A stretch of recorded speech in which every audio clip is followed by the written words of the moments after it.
Konstitusiya və Suverenlik ili çərçivəsində Yeni Azərbaycan Partiyasının mərkəzi aparatı tərəfindən Nəsimi rayon təşkilatı ilə birgə Milli Konstitusiyadan mütləq suverenliyə Heydər Əliyev dühasının İlham Əliyev zirvəsi mövzusunda tədbir keçirildi. Tədbirdə çıxış edən Yeni Azərbaycan Partiyasının sədr müavini, mərkəzi aparatın rəhbəri Tahir Budağov bu əlamətdar gündə keçirilən tədbirin mövzusunun çağdaş tariximizin möhtəşəm dövrü ilə həmahəng olduğunu bildirdi. Tahir Budağov qeyd etdi ki, Azərbaycanın uğurları Ulu Öndər Heydər Əliyev dühasının və Prezident İlham Əliyevin məqsədyönlü siyasətinin nəticəsidir. Prezident İlham Əliyevin tərəqqi və zəfərə hədəflənən məqsədyönlü siyasəti sayəsində iqtisadi gücü artan, modern ordu quruculuğuna nail olan, regionda lider dövlətə çevrilən və qlobal təsir imkanları genişlənən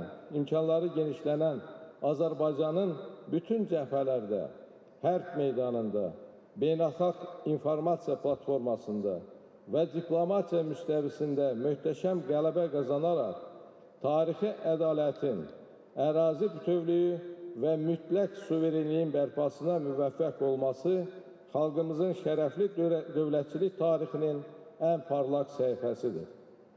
Azərbaycan Dillər Universitetinin rektoru, xalq yazıçısı Kamal Abdulla çıxışında ümumilli liderin Prezident İlham Əliyevə olan böyük inamını xatırlatdı. Müzəffər Ali Baş Komandanın tarixi qələbə ilə bu etimadı doğrultduğunu qeyd etdi. Tədbirdə şəhid anası Alimə Cəfərova və Vətən müharibəsi qazisi Rüfət Salmanov da çıxış edərək Heydər Əliyev ideyalarının Prezident İlham Əliyevin rəhbərliyi ilə zəfərə çevrildiyini vurğuladılar. Qeyd olundu ki, Konstitusiya real həyatda döyüş meydanında və siyasi müstəvidə öz gücünü sübut edib. Tədbirin rəsmi hissəsi Yeni Azərbaycan Partiyasının himninin səsləndirilməsi ilə başa çatdı.